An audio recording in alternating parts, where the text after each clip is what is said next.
Devlin, Untamed.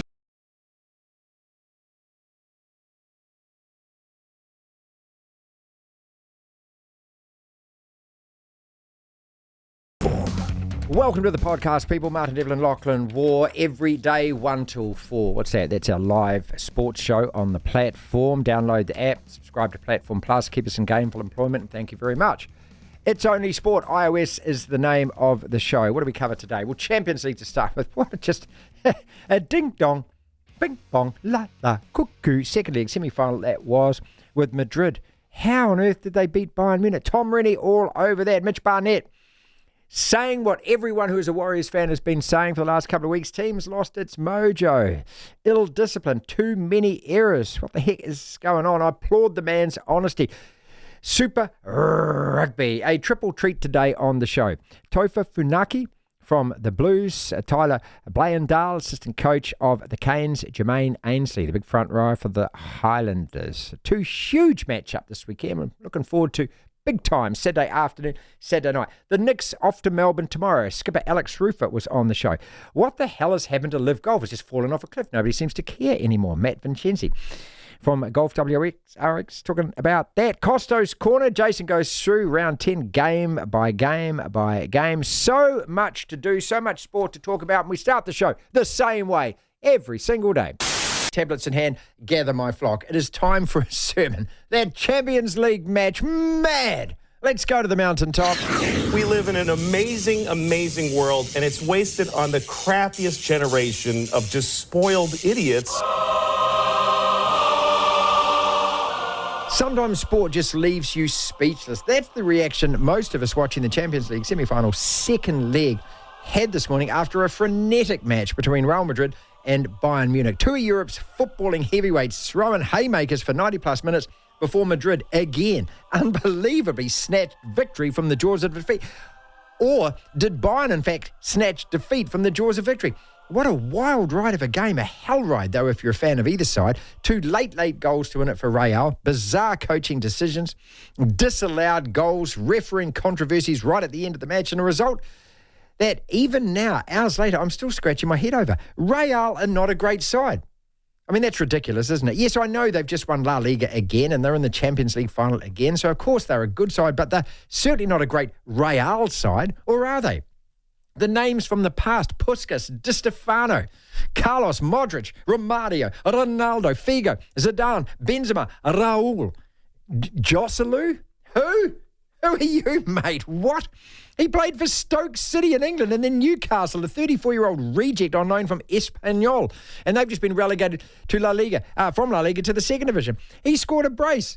He's put Real into the final where they could win their 15th title. The nearest challengers to their eternal dominance are AC Milan, who've won 7. Can they win at Real? Yes. Will they? Probably, because they've done a deal with the devil. There's no such thing as luck. Luck isn't luck. They own luck. They are luck. They have an insane amount of luck. So on behalf of every neutral football fan from anywhere in the world other than Madrid, come on, you Krauts. Come on, Dortmund. Give us all hope. Petrodollar doesn't have to win every available trophy. Corruption, FFP charges, unlimited budgets, high-powered lawyers, bugger off. Dortmund, give us all hope. Die Sprechen gebracht, Freien men gotten das Wund. Beckenschaft auf Nistag Aktun, Borussia Dortmund. Devlin. What do you want? We want information. Information. You won't get it. The platform. What does that mean? Steck mir den riesigen Johnson in die Sommersprosse. Yeah, I mean, roughly translated. Steck mir den riesigen Johnson in die Sommersprosse. Don't tell me off, mate. I'm the one who tells off. I thought you said Yeah, debuting. see, and once you make the first mistake over the first cocktail, the evening's over, isn't it? I don't feel like doing my news anymore. The other bit of advice for you is whatever you do. I don't need your advice. I'm going to give you it. Is don't mention the old boyfriend because I won't mention. Oh my God! I won't mention any names, right? But Turning your mic off. No, sorry, turning your mic off. Stop. No, sorry. Let's get on to the news of things that truly matter. My life, what I get up to on my Thursday evenings, are not important. You might be able to hear that. Not too sure. Anyway, New Zealand Rugby power brokers have declared a strong desire to bring Richie Mo'unga home early from his lucrative Japanese contract, this possibly as early as next year. Scott Robertson's elevation to the All Blacks head coaching position and his concerns surrounding New Zealand Rugby's depth in the influential first 5'8" role have since instigated moves to bring Mo'unga home before his contract with Toshiba over in Japan ends in mid-2026. Apparently, Robertson even visited Mo'unga in Japan in March. Who hasn't he gone and seen since he's become All Black coach, Razor? I tell you I'd what, love to what see your does this tell you? passport, mate. Good God, the airport. I mean, so who was there? Jason Ryan was in the Roosters box last week. Yeah. These guys have been to every single sports game in the world since they got appointed, haven't they? So they're not actually... I tell you, they'll finally... Tell you what, there's a Champions League semi-final on. I reckon we could learn a little bit off that. Lachlan, what do you reckon? Should we go, Razor? What do you reckon? Steal my joke. Yeah. Okay, All right. Jeez. Just got in there. Yeah, it's like Neil Armstrong, jumping off the thing just about 5 seconds sooner than me, and now everyone's praising you. How do you think Buzz Aldrin feels? How do you think Fozzie feels? Fozzie? Eh? And his mates. God, we didn't get these trips, did we? I mean, the moment that we I think actually Fozzie probably did. Well, the moment that we got on a plane, we had Robbo sitting next to us telling us that. Frame I don't know. in terms of being able to make that happen. We drew back to one game, and then ultimately we thought the best thing to do for a variety of reasons was to take that offshore to the west. This is meant to be a mate. well-structured, sensible news bulletin. That's right, it's meant to be a news bulletin. It's been anything since for the past 3 minutes. Yeah, hands on knees. We like date night tonight. I'm just doing... My God, sorry. You've lost your microphone privileges. Okay, some women's rugby news. 3 players are set to make their international debuts in the first Black Ferns test of 2024. Super Rugby Picky standout lock Mama Mo'unia Vaipulu and halfback Maya Joseph have been named in the starting 15 to take on the USA in Hamilton on Saturday, while first 5'8" Hannah King is set to debut off the bench. An gymnast by the name of Georgia Rose Brown, who won 3 Commonwealth Games medals for Australia, will represent New Zealand at the Paris Olympics later this year. Good stuff. Champions League this morning, the second leg of the semi-finals matchup between Real Madrid and Bayern Munich. It was 1-0 to Bayern Munich.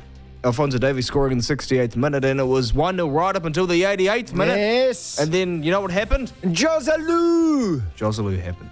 2 goals in the space of 3 minutes, Real Madrid winning 2-1. Bit of controversy, though, around a Bayern Munich potential equaliser late in the game, that they put a ball in the net, but the ref blew his whistle before the shot was even taken because someone was supposedly offside. But, he wasn't even offside. So the goal should have actually stood. Not that it was ever awarded, but play should have kept on going on. Anyway, Real Madrid will take on Borussia Dortmund in the Champions League final. Now, I'm pretty sure these two have never played in a Champions League final, Martin, because Dortmund won it in 97, wasn't it? Yeah, no, they haven't met because this is only Dortmund's third and the other one was against Bayern, yeah. So. And what was the other one against? Well, this is their third. So the first one was against Juve. Yeah, that's what I was asking. Juve. Yeah. And they beat them, yeah. Now, when Dortmund went to the Champions League final in 2013, they actually knocked out Real Madrid on their way to the final, in the semi-finals. So that's the last time off the top of my head. Well, that's the last time of prominence I think they've faced each other in the Champions League. I think the year after that, Real actually knocked them out of the quarters. But I'm just trying to remember. I'm not too sure if that's actually certain. Anyway, more news. New Zealand football fans should circle the last weekend of November in their calendar. That is set to be the date for one of the biggest occasions for the sport in this country, as new A-League club Auckland FC take on the Wellington Phoenix for the first time. Late November. Don't know if it's here or down there. It'd be great if it was up here. And we're going to be welcoming a couple of lads who've started the Auckland FC unofficial, which is now the official supporters club, into the studio tomorrow to have a good chat about this too. Yeah. Much looking forward to. Yeah. Very much so. NBA, we have a game on today between the Knicks and the Pacers. New York Knicks, Indiana Pacers, game 2 of their semi-final series in the Eastern Conference. The Knicks lead the series 1-0, but it's the Pacers who are up by 10 at halftime, 73-63. Pretty high-scoring game, 73 points and a half of basketball. Is damn high-scoring. And for the time being, Martin, that's what's making news. Devlin. You gotta love sport. The platform. Greg Marto joins us every Thursday, former Wallaby fullback and Triple M breakfast host out of Brisbane. A man's show. They I know this is weird. Okay. You know, for everyone in the sexist pig generation, you don't understand this. But for men, and men of most ages, a whole lot of blokes talking men's silly stuff and making silly men's jokes. I know we shouldn't, but we kind of like it. Here's Marto. Marto, thanks as always, mate. I know you're bloody busy organising a big lunch next week. What the hell's that about? Well, we've got Magic Round in Brisbane, and we started it last year, and it was tremendous. What we do, we have a Legends lunch. Everyone has to hand in their phones. No one can buy their way in. We had a billionaire ring us the other day going, I'll bring Hemsworth if I can get a ticket. We said, nah, you got to win your way in. We've got Alan Langer. So you hand your phone in. It's pre-Magic Round, so the whole of the Rugby League universe is in Brisbane next weekend. We've got Alan Langer, Wendell Saylor, Gordon Tallis, and Billy Moore telling stories that have never been heard before. No holds barred, no knockout blows. Anything goes. There'll be nudity. There'll be Alan Langer in his underpants on the table. Brilliant. There'll be everything. So that's why I'm slightly late. I can't. The great thing about this is the first thing you said is hand your cell phone in so none of you twats can film this and then send it out and somebody can get upset about something they weren't even there to be upset about. Thank you. That's exactly what's going to go on. Anything could happen. And last year, I can't talk about it. I keep on saying, can we tell? No, you can't tell that story on air. So it's stuff that will never be heard again or since, before, ever again. It's stuff that could get you into court with the woke warriors if it got heard. And we're carrying on. But these are just stories. These are just stupid old men telling stupid old men stories. That's correct. That is absolutely correct. But don't you want to know what really happened? No one can tell these stories anymore. No. So we went, let's get something where it's all just hearsay. If anyone wants to repeat a story, that didn't happen. No, they didn't happen. No, you didn't say that. No, you're just exaggerating, mate. You're adding a bit onto that. No. So very exciting. I bet that the stories are going to be just a little more ribald than Tim Horan throwing rocks onto a Timaru roof. Listen, we're not allowed to tell that story. Oh, sorry, that's right, that story. Yeah, Tim always gets upset. He always gets upset when he always says, is that Marto? Did Marto tell you that? I don't know. Somebody bloody told me anyway. All right, mate. Your Reds, for the first time in 25 years, won in Christchurch. How big a deal was this to you as a former Queensland player? Well, do you know, back in 99, there were 18 Wallabies in the Reds team when we last beat the Crusaders down there. No mean feat.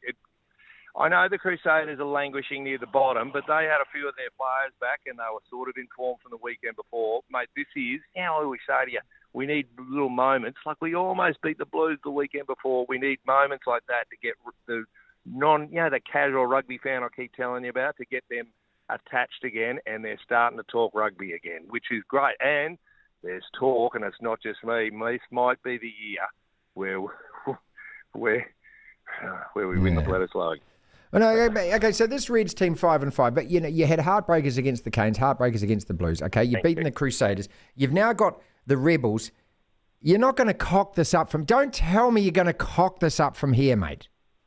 You mean like when we got beaten by the Force? That's exactly what I was thinking. And then you told me a week afterwards, you said, oh, no, they all went there rubbing themselves in baby oil, didn't they, thinking they'd won the game? Young men take a while to learn. Every man. The older you get, the more wounds you cop and the more experience and learnings that you make. So hopefully this is sort of the making of the team. Plus we've got Tate McDermott back, Fraser McWright. That's one of the reasons we went all right last week. So we're starting to fire, mate. And so there's starting to be a few people going, oh, check out the Reds. That looks good. Righto, away we go. Bit of hope in Australian rugby. And Australian rugby teams are starting to beat you guys. So it gives us hope, especially when we get the Trojan horse Joe Smith in as Wallabies coach. We know what you're doing now, and hopefully we can combat it. So I'm talking just like a rugby fan in Australia. There's hope. There's a little glimmer of hope. Listen to that, ladies and gentlemen. That's pathetic, isn't it? That's pathetic. Really? That's all you got, mate? You can tell me that you got big, bustling front row forwards. You got line-out jumpers. You got a first five. You've got hope. Oh, sorry, I'm looking down the team sheet. Where's he playing? We're an honest team at the moment that grinds our way to victories despite, and I don't want to say the cheating word, but despite... Here we go. When Jeff Wilson claims that doesn't look like a try by the Crusaders, I'm sorry. That try from Strange, my brother's texting me during it. He's going off about it. He's going, so now you don't actually have to ground the ball on the line because nobody can tell. So it's a try because you didn't score a try. How on earth can the TMO goes, oh, I can't see anything. Well, in that case, F off then, mate. You're so useless you can't see anything. The rest of us can see it didn't touch the ground. Thank you. Well, why have we got him? And it's the same thing. It's not just rugby union. You know who's trying to become rugby union? Rugby league. And Gus Gill was right. It's becoming a stupid game. It used to be, is that fifth tackle? Oh, we better kick it. And now they try to introduce all these other little rules. They're trying to become rugby union. They're idiots. I know. And now they've got the cuddle tackle and the obstruction rule, which is just ridiculous. All right, here we go. Knock, knock. Who's there? The Broncos' chances of winning it all. The Broncos' chances of winning it all at all. Who? Yeah, well, let's start with the Roosters and then start with Adam Reynolds, and now you're going to play the Eels, mate. So I don't know how to answer that. I know I'm commercially obligated. Hey, did you see the Dolphins are in fourth? Tell you what, mate, I know. And they're playing tonight, mate. They're playing tonight against the Seagulls, mate. I tell you, they're 5-3. I keep thinking they're going to fall off a cliff, mate, but they keep winning. Again, they're like the Reds. They're gritty and they don't give up. You want that in your footy team. You'd like some really good players as well, but if you've got grit, you can win some of those games and finish mid-table, which is where the Reds will finish, which is where the Dolphins will finish. Now, back to the Broncos. I don't know. That Adam Reynolds might be 72 years of age and waddle around, but he's quite important to the Broncos. So there's a big question mark, and a lot of Brisbane's just holding their breath and going, can we do it? And the wonder kid, Reece Walsh, where did he go last week? Anyway, they're awful, yeah. We'll see. Okay. We'll see. Another weekend of footy. To hear the full interview, download the platform at the App Store. Via Platform Plus, you can go back and listen to the whole show and all of the interviews in full. The Tight Five. 5 separate sporting topics, roughly 60 seconds on each. When the bell reminds us, we go on to the next one. So, Jokic again. Jokic. You say tomato, I say tomato. Let's call the whole thing off. Lachlan, is he again deserved of his third MVP in 4 years? Jared Waerea-Hargreaves plays his 300th game this weekend. Where does he rank in your mind? I'm not talking about past great props. I'm talking about modern day NRL front rowers, Lachlan. So since you've been watching the NRL, where do you think Big Jared rates? Champions League final is on the 1st of June. Get that, people. The 1st of June? Well, that's another month away. The English Premier League season wraps up on May the 20th. 2 weeks after that. Is that too long? And let's discuss who's going to win that out of Real and Dortmund. Every football fan in the world who isn't from Madrid wants Dortmund to win. Every basketball fan in the world, I think, wants the Timberwolves to win. If you're a neutral fan, you want the Timberwolves to win, right? Is it right for... Oh, yeah, this is a queer one, mate. So the Indianapolis Star have removed their sports columnist, Greg, I think is it Dreifel or Dreifel, from covering the Indiana Fever this year after that really bizarre press conference where he did the heart sign to Caitlin Clark and then made that comment about, if you do that to me, I kind of like it and we're going to get on, or something weird like that. Anyway, he's been dumped. Champions League. Anyway, let's talk about that because that was just a bing-bong la-la game. It was absolutely brilliant. Can you believe Real are back in the final? Yes. Why, Lachlan? Because they always make the final. There. That's their 18th final. Yeah, I'm not shocked at all. I guess I'm shocked because Bayern Munich had a 1-0 lead. And when it gets to about the 80th minute, I mean, you can never write anything off in football. I'll tell you what, it is a sport that it's so easy to criticise it as something boring and slow-moving because a lot of the time it can be, especially if it's a 0-0 draw. I mean, geez, if I ever am watching a Liverpool game delayed and I accidentally come across the score because I do my best not to see them, and I'm watching it a few hours later and I see the final score is 0-0, I'm not going near that game. So it's a sport that has a contentious reputation, if that makes sense. But it's one also that just really strangely, a sport hard to score goals, but you're always going to have late drama and in this competition. And whenever Real Madrid are playing, this happened 2 years ago against Manchester City and against Chelsea when they played them and against PSG, not in the final against Liverpool. But it's just a comp that seems to just constantly deliver. This is their 6th final in the last 11 seasons. Yeah, it's just, okay. That's wild. They've won 5 of those. They've won the previous 5 finals. Okay, so they've only ever lost 3 in their lifetime in the Champions League. What final did they lose in their last? You just said sorry. No. Sorry, they won in 14, 17, 18, 19, and I think 21, didn't they? 22. Yeah. No, the last one they lost was in the 60s to Benfica. I was going to say they never lose. They get there and they don't lose. They just don't lose. And I mean, like I say, I opened the show by saying they're not even playing. They're not even a great. Well, they are a great side. How can you say they're not a great side? Is it true that every neutral basketball fan in the world now wants the Timberwolves to win? No, because there'll be teams who are fans of... Neutral fan. Yeah, there'll be teams who are fans of the Thunder or the the Trailblazers or someone else in their division that doesn't like the Timberwolves. There'll be people who don't like the idea of a team that is traditionally quite average and doesn't perform well and has no real history on the NBA playoffs that doesn't like to see them do well. I used to be one of those people who hated the idea of smaller market teams. Yeah, smaller market teams performing well. I'm absolutely on the wagon. I want them to win, absolutely. Do you want Dortmund to win as well? Do you want Dortmund to win as well? Yes. Yeah. Well, I absolutely agree. I like the way that they're playing their basketball at the moment. All right. Is this story weird for you, this Indianapolis Star Sports columnist Greg Durrell? I think it's Durrell. That he's been taken off the Indiana Fever beat. The way that happened, people, if you haven't seen this, it was a press conference when Caitlin Clark, who is just storming American sport at the moment. Look, the WNBA isn't even on. They're playing pre-season games or warm-up matches, and she's selling out arenas everywhere she goes. People are buying tickets to pay to watch her play. That's called box office, isn't it? And what she does at the end of each game is she does that heart signal that Gareth Bale used to do. A lot of athletes do. They do the old heart signal and they flash it to her family. And so at the press conference, he did one to her. And they had this weird, awkward kind of exchange where she said something like, "Oh, do you like that?" or something. And he said, "I like you being here." And then he made some comment about, "Oh, if you do that to me, we'll get on really well." And anyway... Yeah, then it was very creepy. Everything he said was just creepy. It came across like that, didn't it? And then he did this big social media apology and he said, "I was just trying to connect with her, with the family, and I think I got it wrong." Yeah, you did get it wrong, dude. And you must have felt at the time how awkward it was, because when you watch that press conference, there's just that kind of hushed silence around where you've been in these situations, Lachlan, where it gets awkward at a presser and everyone else is looking around at everyone else going, "Oh, that's a bit, okay." That's what it felt. It felt icky, didn't it? Well, yeah. Yeah. It is icky. And in this day and age, a guy can't do that because she's a young girl and you're an older guy. You can't do it, mate. It's really strange because it's... For him to sit there and say that I was trying to connect with you and your family, I was trying to establish something...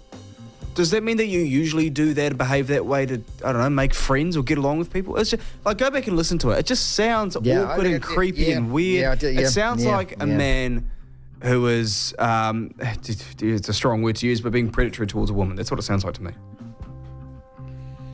Are we going to talk about Jokic winning MVP? Because I've got some numbers here. I've got some great numbers.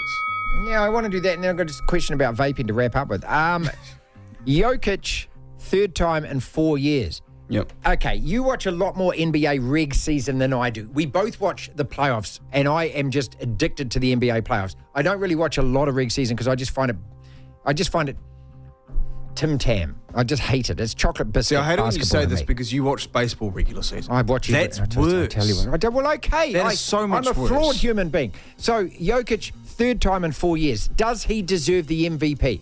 Well, yes, he does. I've got some stats here. Bring the stats to me. So, now, Nikola Jokic leads the league in win shares with 17. Now, win shares is a statistic that essentially is trying to measure, it attempts to divvy up credit for team success to the individuals on the team. So, it's essentially... I think that baseball has a similar one called WAR, W-A-R, where it's essentially how many wins do you get to your team based on your performances. Okay. He leads the league in that. Stat. So essentially, Nikola, which I think that there in itself should measure who the MVP is. He leads the league in 17. Offensive win shares 12. He has 26.4 points in the league, or what he averages, which he's 10th in. He averages 9.8 assists, third. He's third in assists. Winner big men third in assists. He's fourth in rebounds. He averages a double-double. He has the best efficiency rating in the league, which pretty much means that every possession he has the ball, he does something to a high level, a very efficient level, 31, which I think the Michael Jordan's career one is about 31 or 32, and he is the best in his career.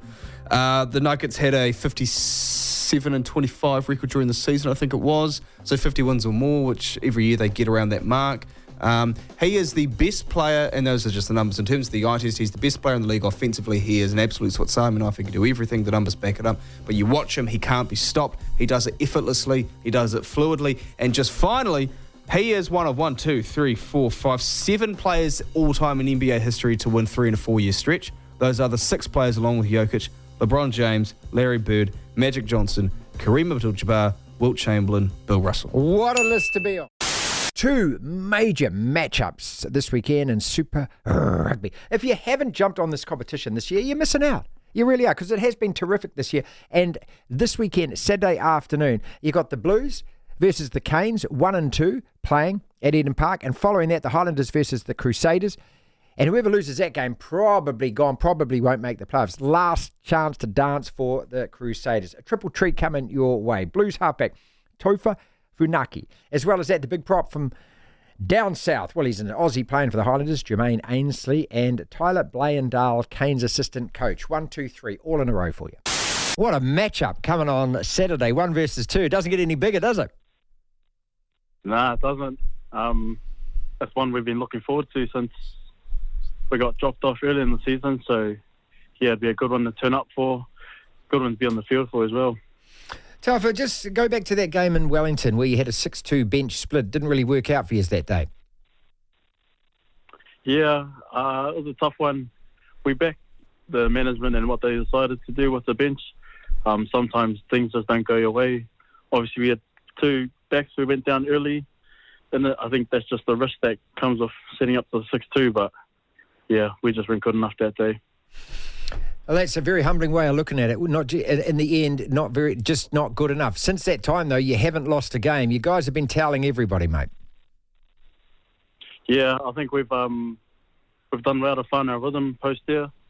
I think it was probably best for us to sort of take that loss. You've always got to take your learning from somewhere, and sure, I think we've gone on forward from there, and we've just taken our learnings, and things have been falling into place. I don't want to make you nervous, but is this the biggest game of your career so far? I'd say so. It's up there with maybe the only one I could put up there is when we played Waratahs in 2022, last game of the round robin, and we sort of sent our young boys over, and we went and had to do a job against the Waratahs, and we had our winning streak on the line. So yeah, it'd be close to that one, but this one is definitely up there. Are you looking at it kind of like a finals match, even though it's not officially the finals? Is that how you have to treat it? It definitely is. Hurricanes have been on top the whole season. I think the way we prep, we've got to look at it as almost as a rehearsal to the finals and what we're going to get going forward. So yeah, it's something we're taking really seriously.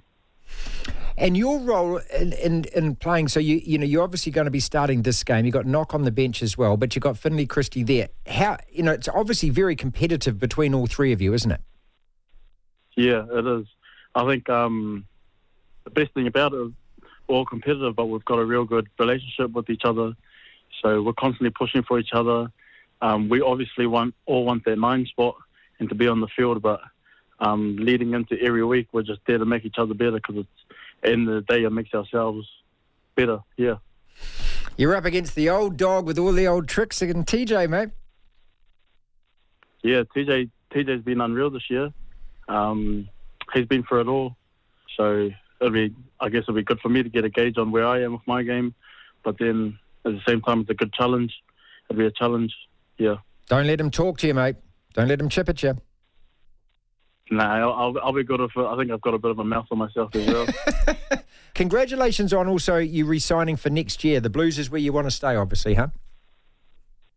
Yeah, obviously, I've been in Auckland all my life, so being where home is and obviously where my family is just makes it mean that much more. So I'm grateful for the position I'm in, and I'm just striving to still be here. Taufa, how much of your family, how much of your whānau turn up to watch you play like that? Like will actually come along on Saturday? How many family members are going to be there? My parents are always there, and then my older siblings sort of decide if they'd rather spend the night with my dog and watch it from home, or if they want to come over. I think it depends on his puppy eyes. And what kind of puppy is he, or she? Sorry, he's actually quite old now, but he's pretty much the baby of the family. I've got a Huntaway at home. Oh, brilliant! Oh, they're great dogs, mate. Hey, was that a rescue dog or was that a purebred dog? It was a rescue dog. He was actually an abused dog, and then someone had picked him up trying to find him a new home, and then I think he fell into the right hands. Yeah, good on you for doing that. That's fantastic. Also, I love the comments from Andrew Hoare, CEO, where he says that it's all about now connecting with your fans. And one of the things I've noticed about you guys, and you do this really well, is hanging around after the game, signing flags, getting the photos done, all the selfies, all that kind of stuff. How much of that do you enjoy? Yeah, I'm all for it. I think when our fans are there backing us, and then we get a good turnout, I think it's only right for us to stay there and spend some time with them, because when they create that atmosphere, it's what we looked at when we were kids. You know, being in front of a big crowd and doing what we love. So the more people we can spend time with, and the more people we can attract to come, it just makes the game better for us, for people watching it, and just for the game in general. Devlin. The platform. Jermaine, are you guys treating this like finals football Saturday night? Boys are very excited about the traditional rivalry against the Crusaders. And going way back to Carisbrook days and, the 1999 team.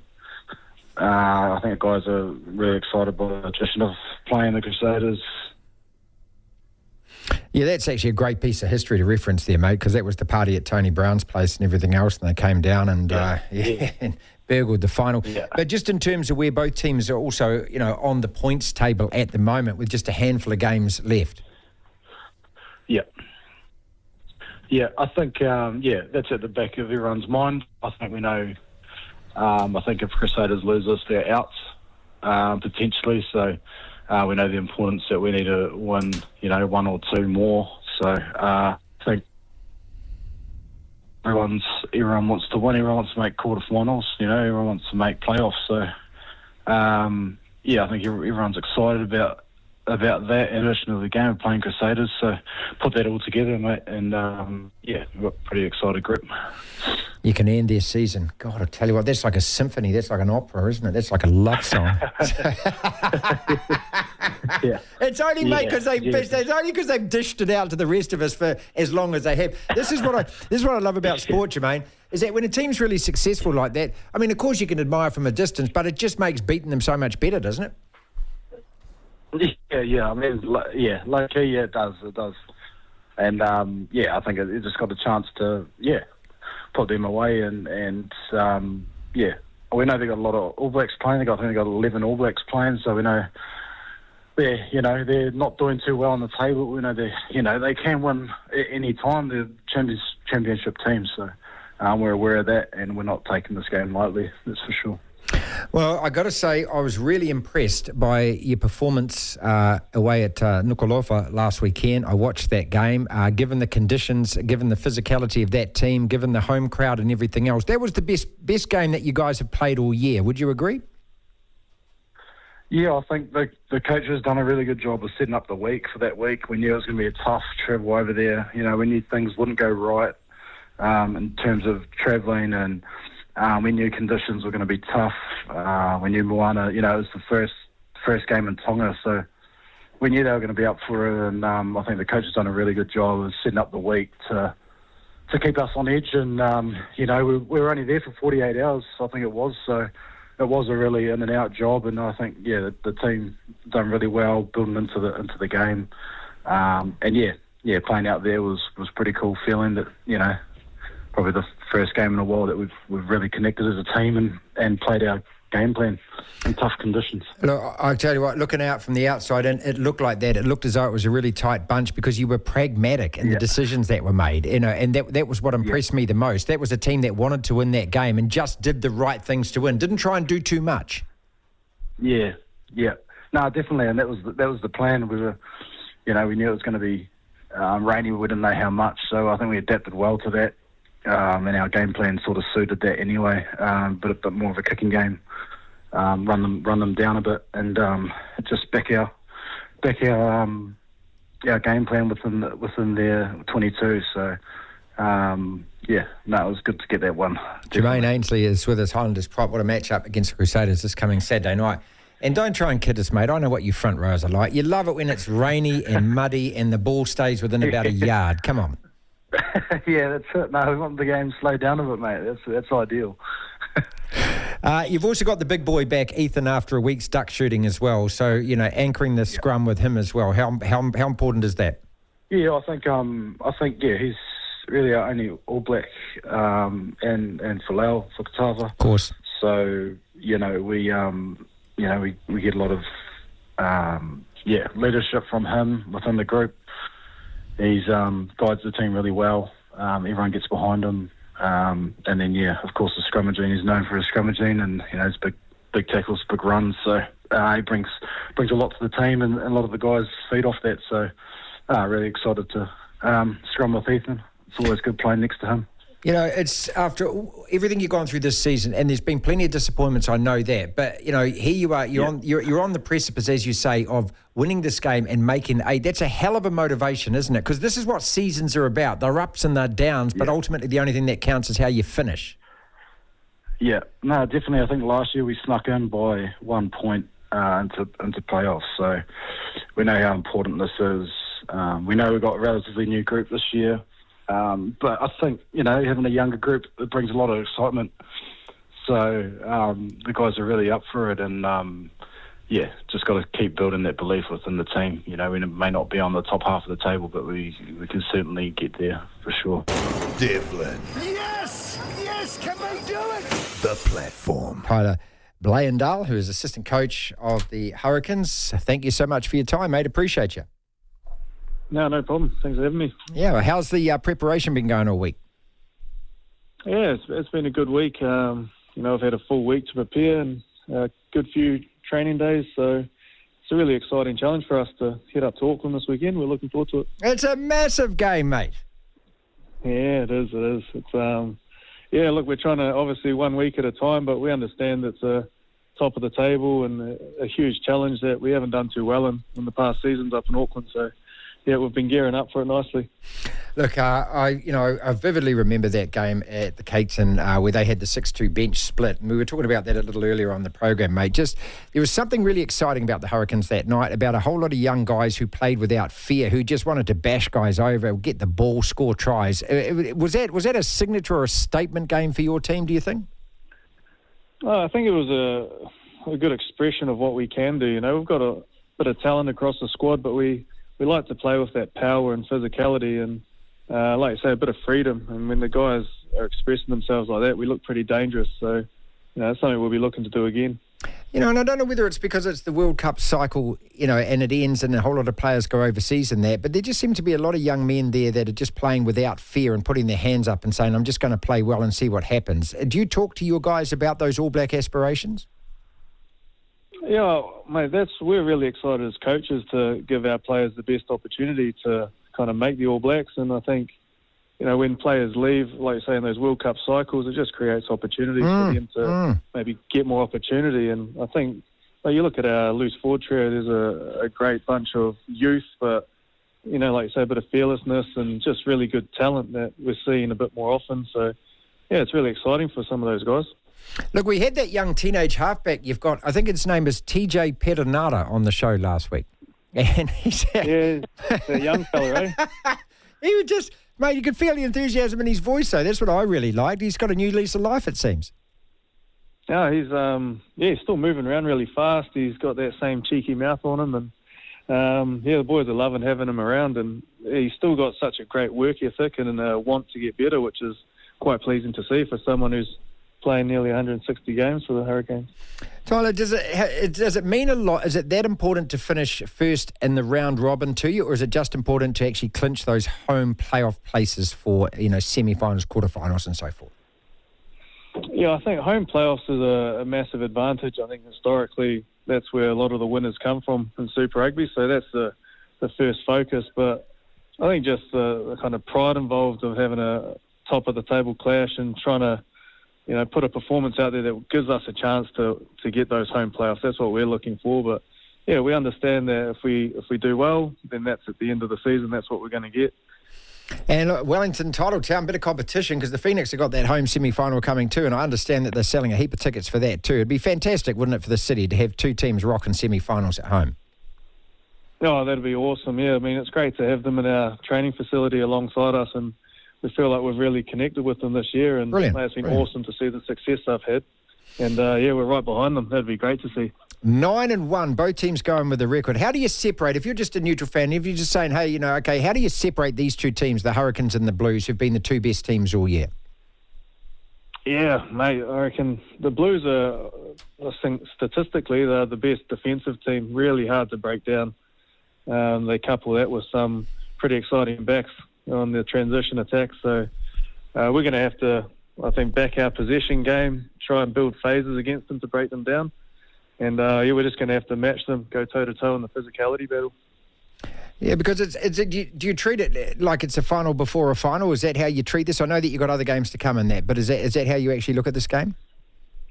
No, we haven't looked at it as like a knockout final game. We just understand it's going to be the intensity of a playoff game, I think. And we're really excited for that challenge, and we're expecting it to be the result kind of based on small margins. So we're going to be fighting for every inch, and we understand we're going to be under pressure for periods of the game. And it's going to be great learning for us, if we get into the playoffs, that this game will kind of bode well for that, and hopefully we do well as well. A couple of weeks after losing to the Brumbies, reflecting on that, what did you gain from that game? Because everyone always says, we've got to take learnings from it. What did you actually learn from that game? Yeah, well, and that was another afternoon game with great weather, and we didn't really put any of our style of footy out on the field that we wanted to. We didn't hold possession and get to express ourselves with the ball in hand, and we didn't turn up physically. We were just outmatched from the start. So just those learnings around always having to be on with regards to the contact and the physicality battles, and then just cherishing our position so that we can build our game. That's what we learned from that game. Have you noticed, with the team, when you win 9 games, do you notice a natural confidence level building? Is it something that is palpable, that you can actually see? Yeah, I think there's just it kind of nurtures that good vibe in the environment. We're really happy with our culture, and we're trying to work on that every day. But sometimes the culture can be masked by winning. But I think we're growing really genuinely in that, and the confidence of, like we talked about, the youth maybe of the squad, and results really help build that confidence for sure. But we're not, a few losses throughout the season. We're not going to dwell on that. That's for sure. We're just trying to learn and grow from every win and every loss, and the wins just make you feel really good and bring a good energy. To hear the full interview, download the platform at the App Store. Via Platform Plus, you can go back and listen to the whole show and all of the interviews in full. We need to talk. We need to talk. We're about to play your favourite game, which is called What? What has more chance of happening? Next! I present 2 scenarios, Lachlan. You tell me out of the 2 what is more chance of happening. The Dolphins beat Manly tonight. Good chance. Or the Warriors beat the Roosters Sunday. You asked me this earlier in the show. I'll give you the same answer. Every day I'm giving you the same answer. Dolphins beating the Sea Eagles has so much more chance of happening than what was the Warriors beating the Roosters. Absolutely. Come on. Next! What is more chance of happening? The Warriors beat the Roosters, or Dortmund win the Champions League?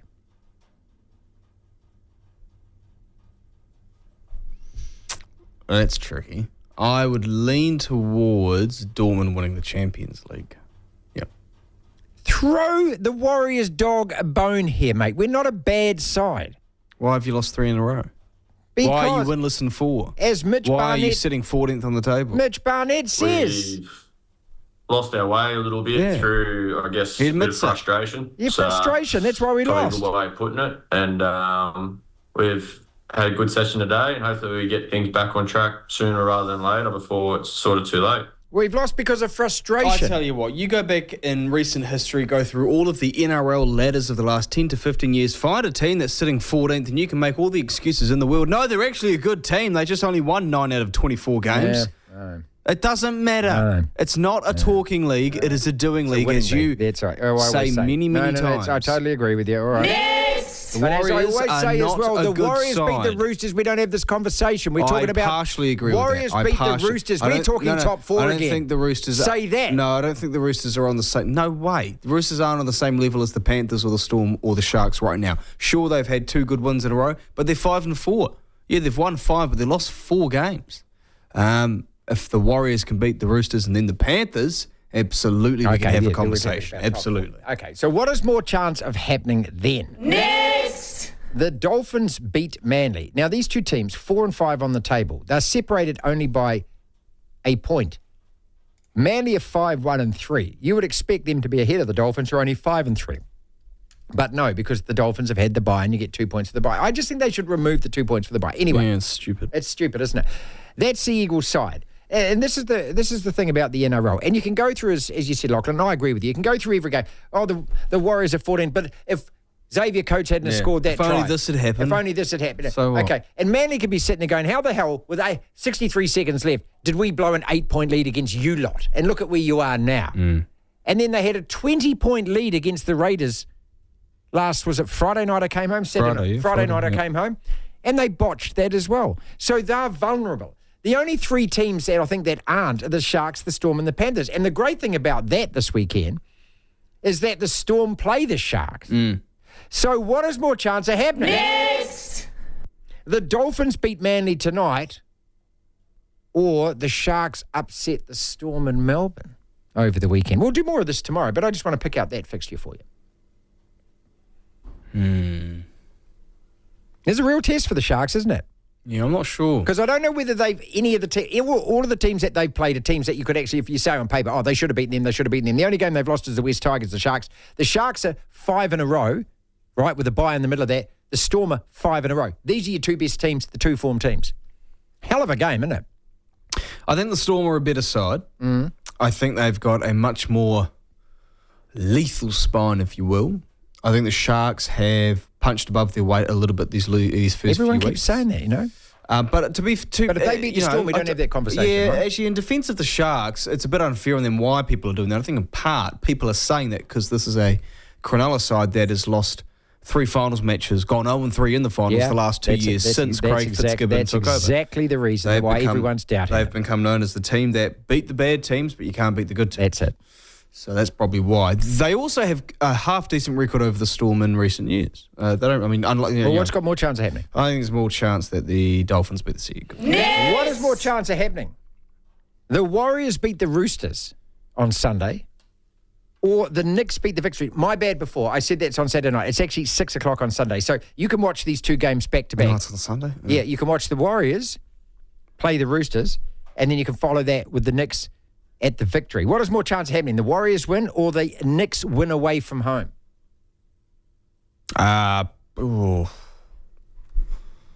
Probably the Warriors, actually. I'd say there's more chance. You got no confidence in the Knicks going over this year? If this was in Wellington, I'd say the Knicks are winning this game. Yeah, of course. 9 times out of 10. They don't have a great record at Amy Park. I think it's mainly because I don't know. I just have this feeling it's just got a loss written all over it for the Phoenix. It's not an anti-Phoenix thing. The Victory are a hard side to beat. They draw a lot of games. They do not lose many at all. And remember, they're good at home. And they've got a great defence. I think they've got the best defence in the league, or bloody close to it. They've only lost 4 games, which is the least amount of games that anyone lost. And so, yeah, as you say, difficult team to beat. 2-1 all draws. We'll ask Alex Roofer about all of this in about 20 minutes. I wonder if for a team that isn't used to this part of the final series, the Phoenix getting the week off, I just wonder how that'll impact the team. Yeah, if I it's agree. actually going to have a good thing. Because we see this a lot in American sports, particularly the NFL. Yeah. Some teams thrive after a week off. Some teams just look off. The great thing about the Phoenix, which is what I'm going to ask Alex about as well, is that they should take a lot of confidence from their record in Australia this year because they've been really good away from home. What is more chance of happening? Couple to go. The Dolphins beat Manly tonight, NRL. Or Real win the Champions League. Dolphins beat Manly or Real win the Champions League? Real win the Champions League. What is more chance of happening? The Dolphins beat Manly tonight or the Knicks win through to the NBA Finals, which means take out the Eastern Conference. No, they're not beating Boston. Oh, you're so Bostoned up, man. God, you've got a hard on for Boston. Why? No, I don't. You do, man. Who's my favourite team? Well, your team, don't talk about your team, mate. They're not even in it. I don't know if it's their biggest rival, but in terms of NBA Finals, it's their biggest rival. No, I don't like the Celtics at all. I don't want them to win it. Stop it. Champions League. Well, they just, I mean, yeah, I can't even describe that second leg semi-final, Real and Bayern today. It was just bonkers. It was just absolutely nutso. Tom Rennie from talkSPORT was watching it. His expert analysis. Tom, bing bong, la la, cuckoo. Football is nuts, mate. Yeah, it is a bit. I mean, it's another game. How many times have we seen this now? Real Madrid just don't deserve to win and find a way to win. Like, it's incredible that a team can be as bad as they have been for so much of this game, for so much of the Champions League season, and still win with such unbelievable comfort in the end. And Bayern just find a way to lose that game, and Real Madrid find a way to win that game. And, there's going to be a longer talk right now about what Bayern did in that game, considering they scored a goal, only breakaway they had. They barely put a foot right all night, and they score a terrific goal by Alphonso Davies. 86th minute, they're winning the game. Thomas Tuchel is a tinkerer of a manager. He likes to change things. He likes to get involved in things. He likes to actively alter the game as it goes. That's the kind of tactical manager Thomas Tuchel has always been. And what he does is go 3 at the back to put all this pressure on his back line, which he doesn't need to do. He doesn't give any help to Kimmich on the right-hand side when Vinny Jr. has been ripping him apart for like 5-10 minutes. So that doesn't make any sense. And then he takes off Harry Kane. And look, did they lose the game because Harry Kane gets taken off? I don't think so. There's a controversial offside at the end, and it's Real Madrid, the Bernabeu, all that sort of stuff. There's loads of factors to it. But every single change Carlo Ancelotti made Real Madrid better. And every single change Bayern Munich made, Thomas Tuchel, made them worse. And if you're suddenly at 1-1, you've got no Harry Kane. You've got Eric Maxim Choupo-Moting on, who, is one of 2 former Stoke strikers on the pitch, the other being Joselu, who scored twice for Real Madrid. And you think, why have you done that? What was the benefit of doing that? He takes Harry Kane off when there was still 5 minutes left in the game, probably 5 minutes of additional time, ended up being like 11 or 12 minutes of additional time when Harry Kane's no longer on the field. So it didn't make a great deal of sense, anything that Thomas Tuchel did there. And at the end, it's cost them. It has cost them, I think. That last second goal, offside, called offside, ref stops, he scores, it's 2-2, we're going to call it back. What? Was it a goal or not? Well, I haven't seen the automated offside thing yet that you're meant to get in the Champions League. And if it's a goal given, they then check on the automated offside. But how many times, I can't even tell you how many games I've worked on, how many games I've been at, and you're probably the same, where this new directive that they have, where they let the game play out. So even if someone is 5, 6, 10 yards offside, they don't put the flag up. They let it play out. They let it play out. They let it play out. And then, the flag goes up. I can't even tell you, without exaggeration, 20, 30, 50 times I've seen that this season at games I've been at.